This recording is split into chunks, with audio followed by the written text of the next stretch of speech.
Nokia 105 মডেলের একটা phone.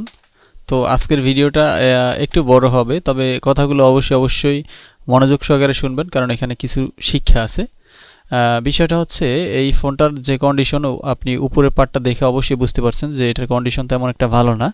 তো আমি আসলে একটা ভাইয়ের ভিডিও নিয়মিত দেখতাম, তো তার ভিডিওর মধ্যে অনেকগুলো আসলে ছোট স্টোরি নিয়ে আসলে আসতো।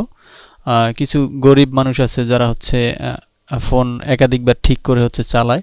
অনেক সময় আমরা যারা টেকনিশিয়ান আছি এরা হচ্ছে ফোনের কন্ডিশন যদি একটু ভালো না দেখি সেক্ষেত্রে ফোন খুলতে চাই না, কিংবা হচ্ছে বাটন বা একটু পুরনো হয়ে গেলে বলি যে আসলে এটা ঠিক হবে না, এই সেই বিভিন্নভাবে আসলে কাস্টমারকে একটু মনে কষ্ট দিয়ে তারপর হচ্ছে তাদেরকে আমরা অনেক সময় তাড়ায় দিই। তো ওই ভাইয়ের ভিডিওগুলো দেখার পরে আসলে আমিও আসলে অনেকবার চিন্তা করে দেখছি যে আসলে একটা মানুষ কখন এই ধরনের ফোন আমাদের কাছে ঠিক করতে নিয়ে আসে যখন তার কেনার মতো অ্যাবিলিটি না থাকে, বা তার ওরকম একটা জীবন সে পার করতেছে যখন একটা ফোন কিনতে গেলে যে 1000 টাকা লাগবে